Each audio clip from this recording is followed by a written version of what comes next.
Bien, Lorenzo Cara, quien todos conocemos, es arqueólogo medievalista, licenciado en Prehistoria e Historia Antigua por la Universidad de Granada, y ha publicado más de una veintena de libros de historia y arqueología de la provincia, entre ellos pues 3 fundamentales sobre la Alcazaba, varios sobre la Almería islámica, además de 150 artículos en congresos y revistas científicas. Su último libro, que presentó no hace demasiado tiempo, 150 años de arqueología en Almería. Participa en diversos proyectos de investigación sobre arqueología espacial, historia agrícola, ha impartido numerosos cursos, colaborado en planes turísticos y desarrollado, como todos sabemos, una amplia labor en la investigación y también en la difusión del patrimonio, y ha trabajado desde 1990 como arqueólogo del conjunto monumental de la Alcazaba de Almería. De manera que su ponencia de hoy versará sobre el análisis histórico de las murallas de Almería. Muchas gracias. Muchas gracias a los amigos de la Alcazaba, muchas gracias a Antonio, muchas gracias a vosotros por estar aquí también este día, aguantándonos de las murallas, que ya también llevamos un ratillo. Mi exposición también, como se ha comentado anteriormente, va a diferir un poco de la que ya se planteó, porque bueno, está disponible y porque yo tengo la mala costumbre de no intentar repetir, porque me parecería, por lo menos para los que han tenido la posibilidad de haber estado en la primera, no me parecería justo. Entonces voy a intentar plantear alguna otra cuestión, muchas dudas, también bien es cierto, porque efectivamente las tenemos, y someteros también a una especie de viaje de 360 grados por las murallas de Almería. Lo primero es una referencia topográfica, porque claro, a veces se nos olvida para qué sirven las murallas. Parece que estamos hablando de murallas en el aire. Las murallas tienen 2 componentes. Primero, que son una defensa a una población, con unas necesidades defensivas, que ya también pueden ir cambiando en este curso del tiempo, y después a una topografía. Almería tiene una configuración topográfica muy curiosa, si nos fijamos. Está metida en un golfo, pero sobre todo está al pie de una sierra, y además tiene una configuración de barrancos que es muy característica. Aquí tenemos Sierra de Gado y todos los barrancos vienen de este a oeste y van de norte a sur. Esas son la configuración característica que tiene Almería. Esta es una reconstrucción de la Almería islámica. En violeta tenemos la zona que está protegida en principio, y después también un poco la configuración, digamos, de distintos restos. En naranja, por ejemplo, pues tenemos las necrópolis. También nos señala un poco las cuestiones topográficas, en fin, la división tripartita o cuadripartita, porque este es un problema. El modelo que estamos utilizando para entender la ciudad islámica es una almedina con un barrio de expansión al este y otro barrio de expansión al oeste, pero había 4 barrios. Había 4 barrios. Y la arqueología en ese sentido es muy contundente. Y además hoy hemos estado viendo parte de ese barrio.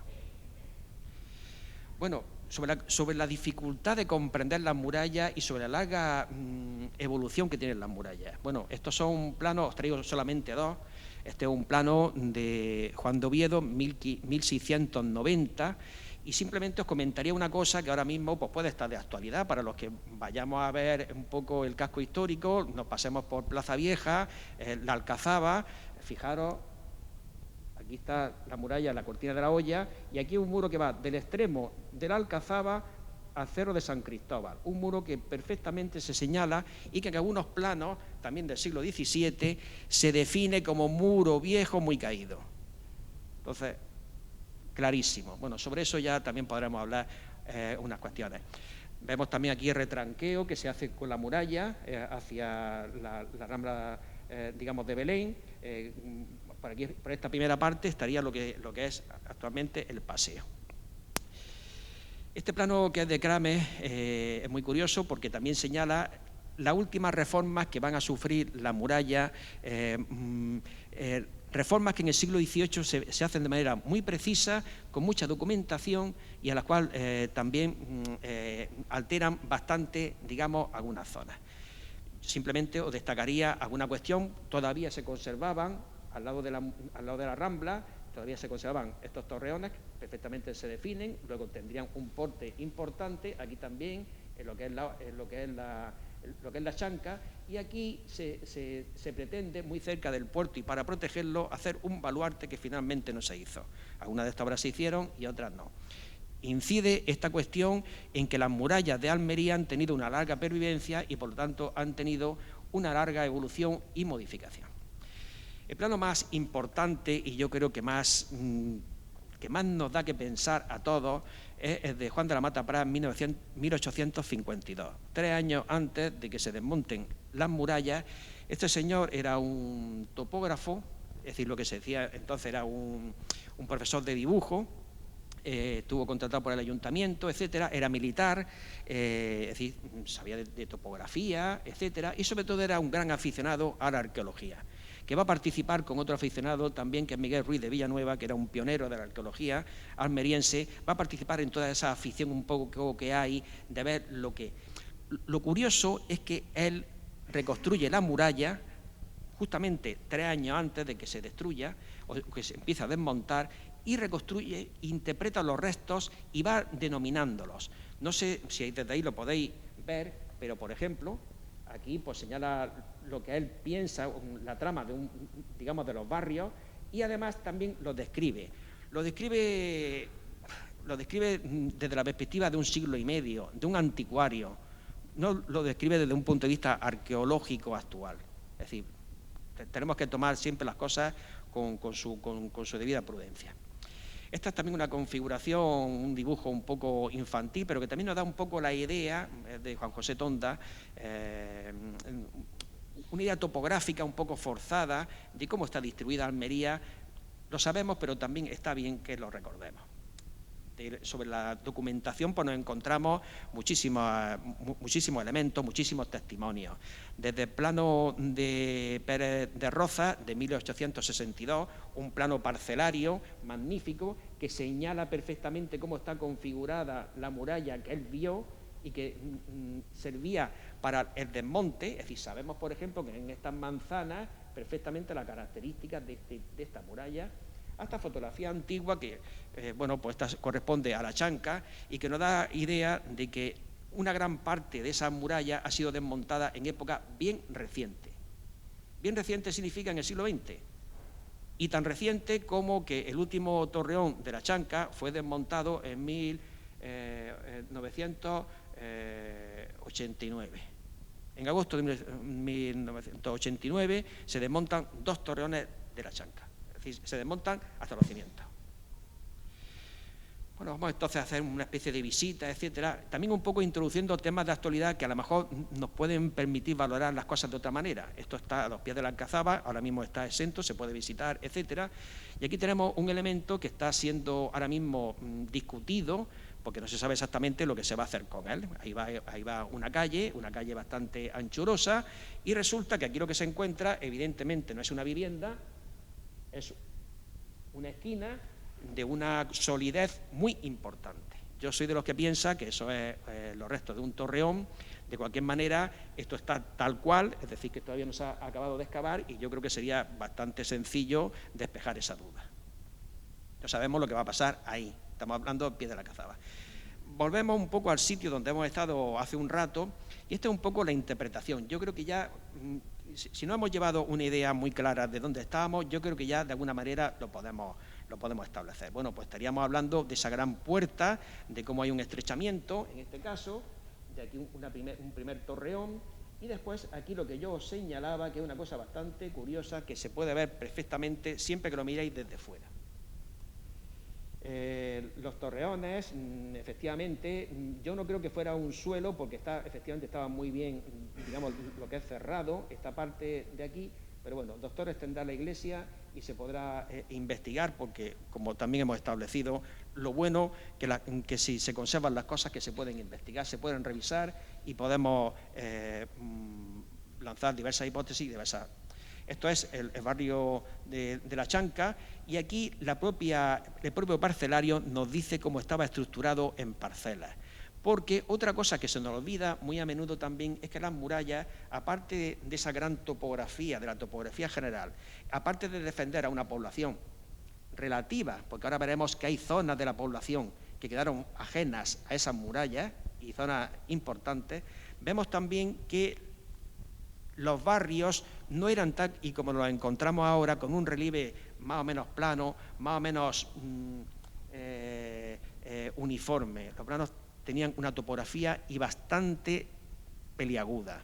Aquí simplemente os comentaría una cuestión. Si las murallas van por aquí,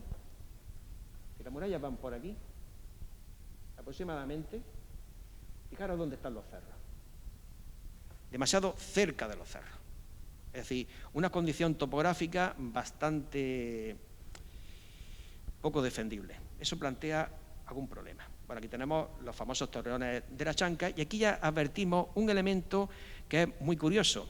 Fijaros, los arqueólogos tenemos muchas cuestiones, es decir, aparte que nos dicen que tenemos un poco de imaginación y además debemos de tenerla, tenemos algunos chascarrillos y uno de ellos dice: ¿a quién va a creer usted, a mí o a mis propios ojos? Yo siempre creo a mis propios ojos, no creo, bueno, es decir, no creo otras cosas, ni me creo lo que yo diga, me creo lo que digan los demás. Entonces, si efectivamente las técnicas constructivas son las mismas que nos encontramos en San Cristóbal, para un arqueólogo forma parte de la misma fase. Si los tapiales son los mismos, también tienen la misma medida, las mismas formas constructivas, etcétera, significa, es decir, eso de que hay grandes tradiciones, las grandes tradiciones son del tapial, por favor. Pero es que si no, si abordáramos las cuestiones de esa perspectiva, nos encontraríamos con un problema. Y los arqueólogos bastantes problemas tenemos para no intentar matizar, encontrar detalle y la precisión. Uno de ellos, os indico ya aquí, es este elemento tan curioso que nos encontramos en torreones que están tanto en zonas llanas como están en zonas, digamos, de declive. Es una base, una cimentación en zarpa muy potente de un tapial muy, muy bueno. Os podréis imaginar que como arqueólogo habré visto algunos tapiales, yo nunca he visto ningún tapial ni romano ni medieval tan bueno como ese. Forma como una especie de balsa. Sobre esa balsa se construye o se alzan estas grandes murallas que tenemos aquí. Todos estos torreones, atención, todos estos torreones, porque aquí vemos otros dos más que están arriba y también tienen ese mismo sistema de constructivo. Bueno, esto es un trozo de muralla, de las murallas que nos encontramos en Almería, que sabemos perfectamente dónde están, y un día aparecen, un día nos encontramos que no se sabe nada, que no se conocen las excavaciones, que se cierra el solar y no sabemos 3/4. Ahí simplemente se ha cerrado el solar, tuvimos la suerte bueno, ya estaba excavado, pero otro problema que tenemos en Almería y en general en Andalucía, también os lo comento, es que las excavaciones, hay mucho retraso en las excavaciones. Si a alguien le interesa conocer la balsa tardorromana que se excavó en la Alcazaba, pues le puedo decir que se excavó hace 10 años y que todavía no está disponible en el Anuario Arqueológico de Andalucía, que tiene un retraso de 11 años. Por lo pronto, es decir, que si alguien quiere, pues le puedo pasar los datos, pero desde luego eso publicado no está. Y 3/4 de lo mismo. Aquí nos encontramos, por ejemplo, ese tipo característico, esa zarpa, aquí más en altura, porque claro, hay un mayor desnivel. Es un tipo característico que nos encontramos en San Cristóbal y en la Chanca. Bueno, vamos a ir al otro extremo. Nos encontramos con un elemento también curioso que apenas ha sido estudiado y que, sin embargo, hay elementos y hay evidencias, hay testimonios fidedignos de que nos señalan de que había como cierre de la playa y como prolongación del muro, esto es la Rambla, por supuesto, y el plano de 1852, había lo que se llama en la Torre del Obispo, había un muelle, una muralla y un muelle que se adentraba en el mar. Hay una descripción preciosa de Malo de Molina, en el cual se dice que tenía argollas, es decir, que efectivamente Almería tuvo un muelle de atraque, según lo que él describe cuando se estaba haciendo la actual zona del Morro. Bueno, pues él lo describe. Hay otras zonas que a mí me resultan bastante problemáticas. Esto es haciendo en Obispo Bredal los aparcamientos. Esto se desmontó diciendo de que eran balsas, eran elementos hidráulicos. Yo digo que no he visto en mi vida una balsa que tenga los mechinales, que tenga su abertura para colocar los tapiales. Fundamentalmente porque hay una zona que, fijaros con la presión... Ay, perdona. Es que intento... Venga, gracias. Bueno, pues fijaros, es decir, yo no he visto nunca una balsa que tenga estos mechinales fundamentalmente por razones operativas, porque por ahí se le iría el agua. Bueno, la diferencia en que esto se ha interpretado como una balsa o como una estructura defensiva es que si es una balsa se desmonta y si es una estructura defensiva está protegida específicamente. Ya os podéis imaginar lo que le pasó a estos restos.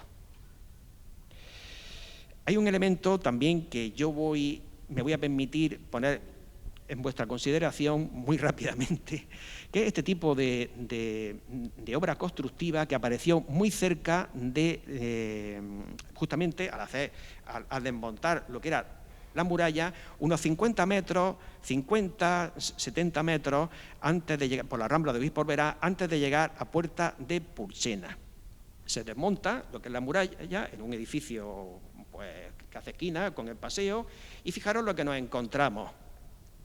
Nos encontramos un aparejo, digamos, falso, con piedras reutilizadas, digamos, dentro de esta muralla, que además no da cara. Es un aparejo, digamos, es como un pilar de refuerzo interior de la muralla. La muralla es de tapial, la muralla, también fijaros, se utiliza los sillares al interior, pero fundamentalmente este tipo de aparejo estaba colocado hacia el exterior, pero no se veía. Atención. Esta muralla tiene, bueno, pues ahí lo veis, aproximadamente 2,5 metros, 3 metros y poco de grosor, y esta muralla es la primera fase que nos encontramos allí.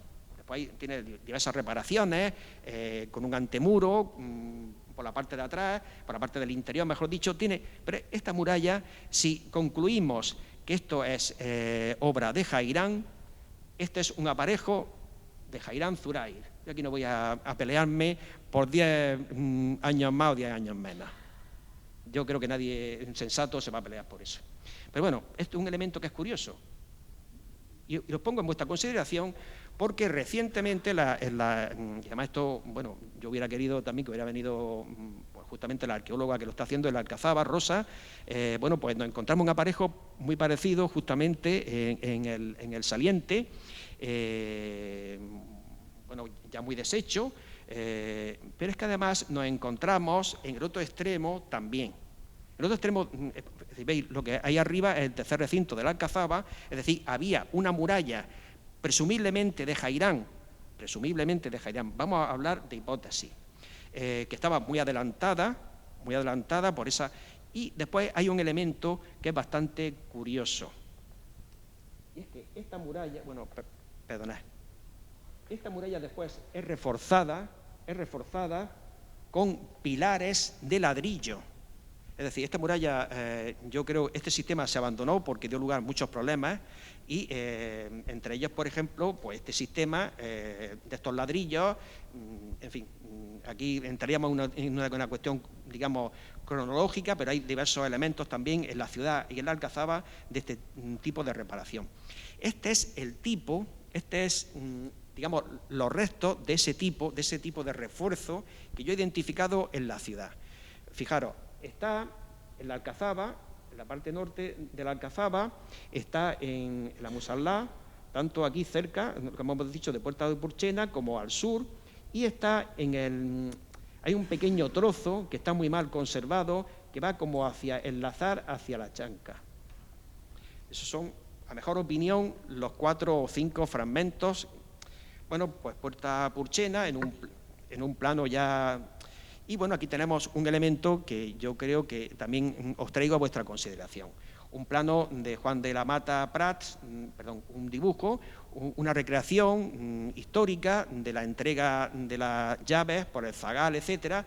Y como este hombre era un aficionado a la arqueología, fijaros que esto es San Cristóbal, y fijaros como de San Cristóbal él deduce o reconstruye una especie de recinto que baja como hacia la zona del quemadero. No reconstruye Puerta de Purchena, que estaría justamente detrás de aquí, porque la Puerta de Purchena que él conoce es una puerta neoclásica de 1839.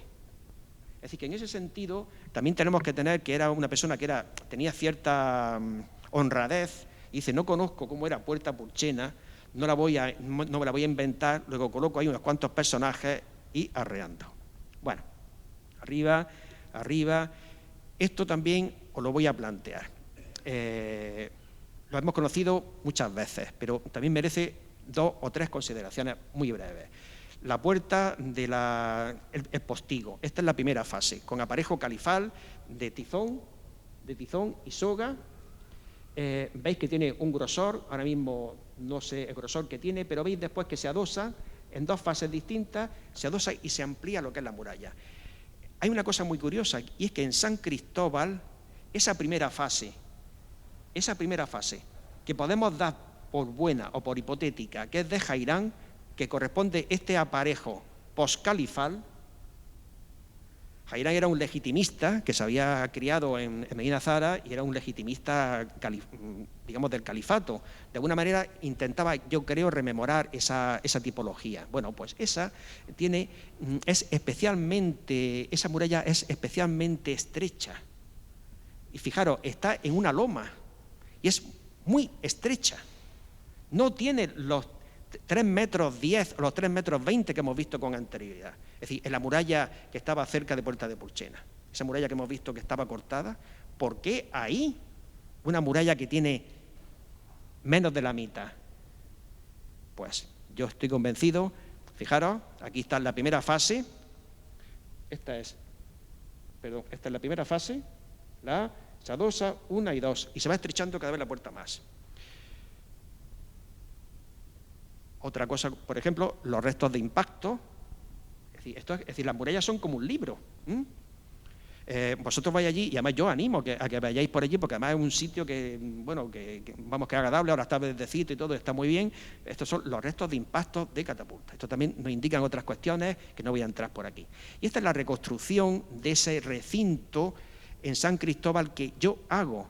Y es lo que justificaría que la muralla, a partir de aquí, tenga 2,80 metros o 3,20 metros, y aquí la muralla antigua tenga 1,80 metro o, en fin, sea mucho más estrecha. El hecho de que aquí había un recinto cuyas evidencias las tenemos reflejadas en este plano de 1953.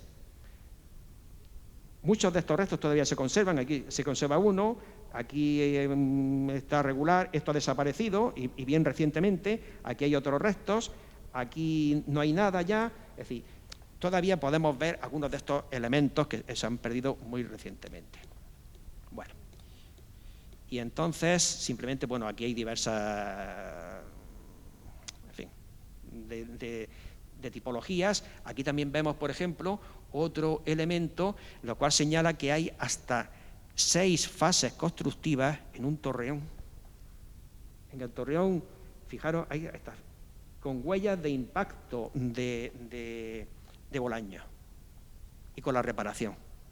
Entre ellas, por ejemplo, reparación, aquí no se ve bien por la luz, entre ellas también reparación de ladrillo, tal y como hemos visto en la Alcazaba, Esto es el recinto. Este recinto, evidentemente, no responde a esas características. Primero, el tapial es de baja calidad, los torreones no están sobre una base, no tienen esa zarpa que hemos visto en los torreones del siglo XI, y en ese caso, pues perfectamente puede ser.